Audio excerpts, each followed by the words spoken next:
Hi, my name is Pasha Goffee. I'm a 2026 grad. I play for Walled Lake Western High School and the Michigan Bulls. I plan to study business in college, and I'd like to invite you to come watch this uncut footage of me working on the mound.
Pasha Goffee.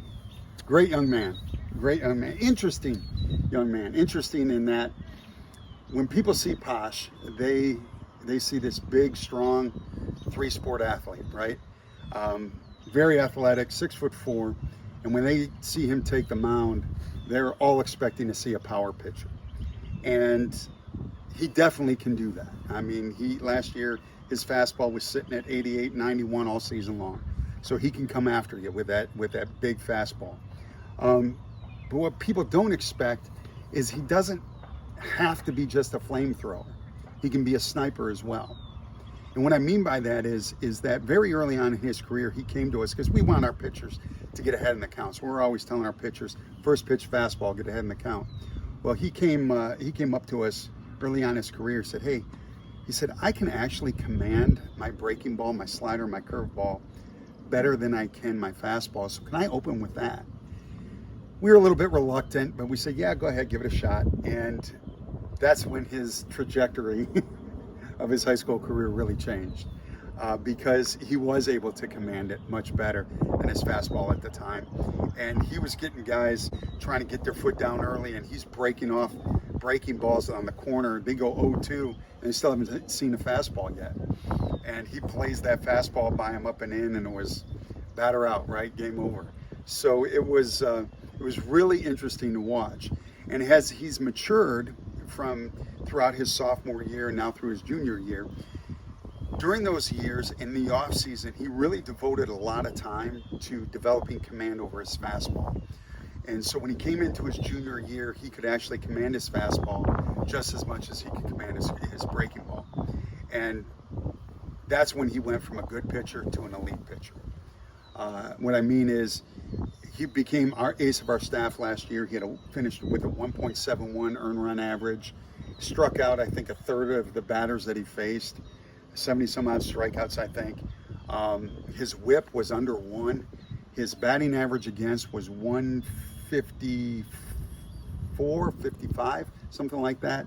And interestingly enough, if batters did manage to get on and make their way into scoring position, his batting average against with runners in scoring position went from 155 down to 125. He actually got tougher. He's got that Justin Verlander type of hunger and passion and ability to kind of click it up a notch when he needs it, to kind of reach back and get more out of the reserve when it's a pressure situation. He's fantastic in pressure situations. He's the same guy in the bottom of the 7th inning, game on the line, as he is when he's warming up. He's just even keeled. He's ice cold in those situations. From a coaching standpoint, he's fantastic. It really is. He's very coachable. He constantly wants to learn, constantly wants to get better in every facet of his game. He's one of the first ones to practice every day, one of the last ones to leave. Never have to ask him to do anything twice. He just does it. He's driven by being a teammate. He is driven by competing, and he's driven by being out here. He's just absolutely a coach's dream. When you talk about his teammates love him. I do what every coach does. I eavesdrop on my players and try to keep the temperature of the team. And I can tell you in 3 years, I've never once heard any one of our players say anything negative about Posh, either as a player or as a human being. And as a human being, I can tell you that he's got that unique ability to connect with anyone. He can figure out where someone is, and he can bring himself to their level and connect with them on their level. It's truly a gift that he has. He's a great teammate. I'm absolutely convinced coming into his senior year that he's going to be elected captain. I'd bet my house on it, to be very honest with you. I know what the coaches think of him. I know that all of our coaches are going to vote for him to be a captain. But we took a team vote as well, and I'd be shocked if it was anything other than unanimous. He's a wonderful player, wonderful teammate, just a great young man.